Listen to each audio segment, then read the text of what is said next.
Servus YouTube, Chef here, back at it again with yet another build, this time Bleeding Edge. I wanted to do Mage first, but I realized I can make it even stronger with the right gear, so I did this build before that. It is very powerful and easy to gear for, so it lets me grind and game efficiently.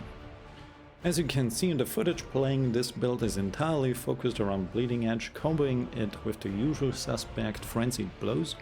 This is the most powerful passive node in the entire game now, so we have to use it no matter what.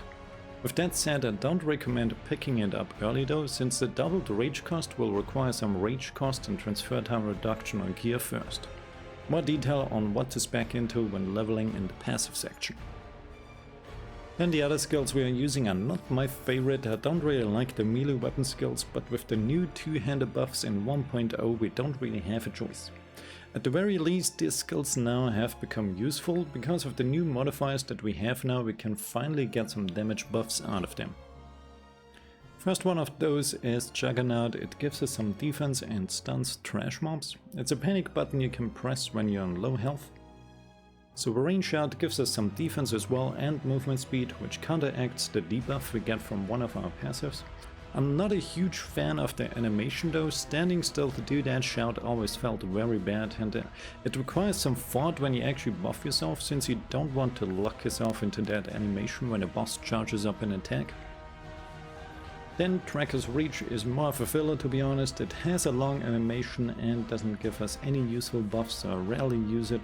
With that said, you could make use of the modifier Arresting Claw to apply stasis and combo it with Which Time Cannot Heal, but to me personally it's not worth it. I would swap this out for Winter's Grasp if I had the unique Veiled Eclipse. That would be a massive damage boost, since then we could get residual energy on passives and rings.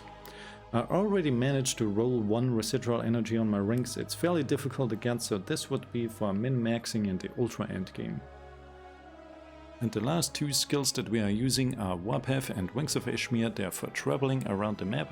They also buffed Wings of Ishmir now in the release version, and now gives us a decent damage buff. With the introduction out of the way, let's go over the specifics in the items, skills, attributes and passive sections. Items. Main hand. We are using a two-handed Warhammer, since those weapons can have the highest rolls. Stats we are looking for from most important to least are flat damage to attacks, crit damage and percent increases for either overall damage or material, since Bleeding Edge only deals rend damage. Accessories. Same again, most important to least flat damage to attacks, crit damage and damage percent increases. When we have the unique pants Veiled Eclipse, then we also want the residual energy affix on here. Attacks gain damage from the last spell cast.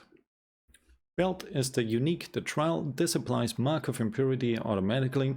We would have more damage with a rare belt with damage to attacks and applying Mark ourselves, but because of the two-handed this is not an option.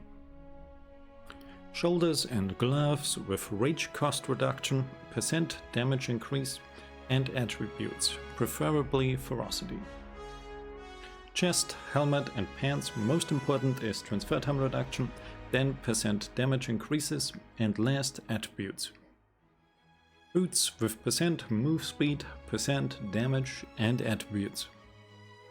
Gems, we want 3 offensive tier 1 slots on weapon with any gem that gives us flat damage to attacks.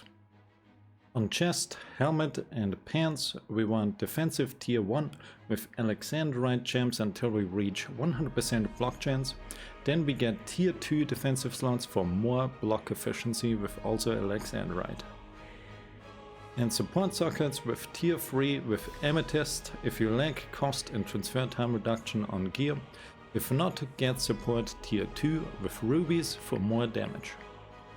Skills. Main damage skill is Bleeding Edge. This skill will feel very clunky to use until you unlock the modifier Unstoppable Momentum, because there's an animation on catching the blade as well. Without it, it locks you into place for quite a while. Other modifiers are Meteorite, Orbital Strike and Evisceration for more damage, and Astral Orbit for utility. As starting skills, I recommend Anvil's Woe and then Bladestorm once it's level 17 because of the modifier determination is mandatory on this. Next skill, Sovereign Shout. Like I said, I'm not a huge fan of the long animation on this, but it has some decent buffs now in version 1.0 with Red Earth Tracks, Princeps Leaps, Rallying Cry, Marble House and Hold the Line. And the modifiers Hostile and Determination increase those effects even further.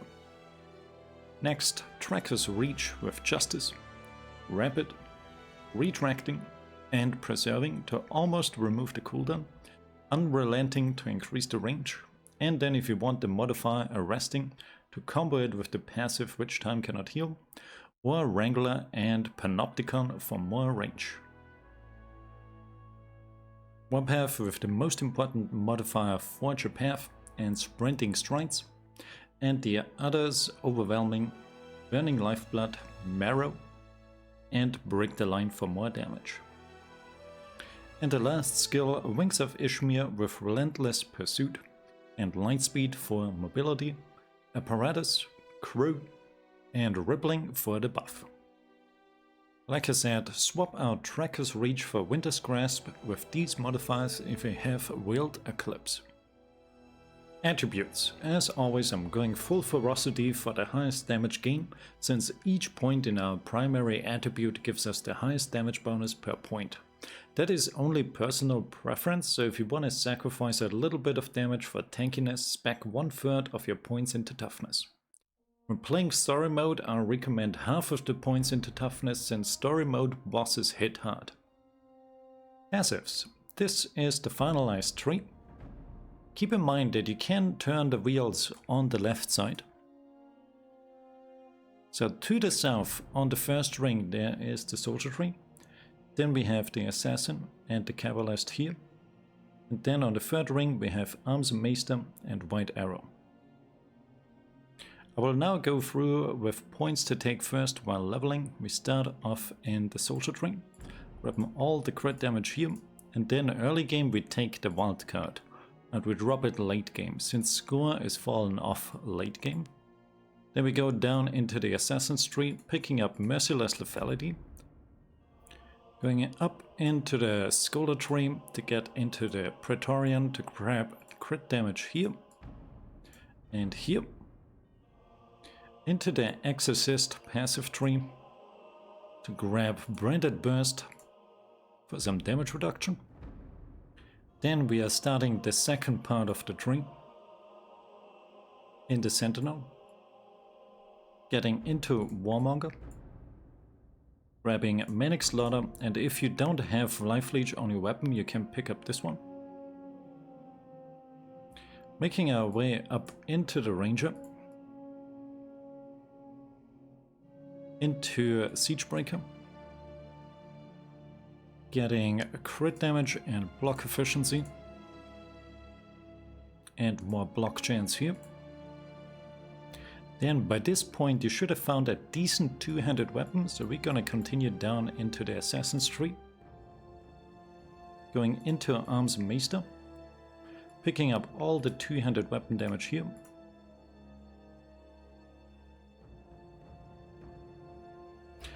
Then by this point you should have a Bleeding Edge leveled up for it to become useful. This is when we spec into material damage only. This node makes it so we can only deal material damage, but since Bleeding Edge is only dealing rend damage, this is perfect for us. With that said, we do not want to pick this up once we have residual energy, since that would cancel out that buff. And then for the very last we want to go for Frenzied Blows. Since Frenzied Blows actually doubles our cost on skills, we want to pick this up as late as possible, since we want transfer and cost time reduction on our gear, which is difficult to get. With that said, if you do get that gear early, feel free to pick it up whenever you feel like. And then to finish off, we take some cost reduction here, maximum willpower, and then also maximum willpower here. And the last points are put into Siegebreaker with Salvatore. Since now that I'm fighting level 101 enemies, they are getting quite strong now, and this is a good survivability node. The last few points are spent then in getting Sacred Oath and this crit damage node right here. And that's it for this guide. If you appreciate the time and effort I put into this, leave me a like please. I'm burning the midnight fuel yet again, even though I said I would take a day off. But I just can't help it. Being a content creator was always my dream and I want to work hard to earn it. In the last video I said I would do a mage, but I'm lacking gear for that, so I made this build in the meantime to farm quicker. So subscribe for future Wolcen content and guides. Also, this entire guide is on our community webpage as a written version where I summarize everything and post pictures for easy and quick reference.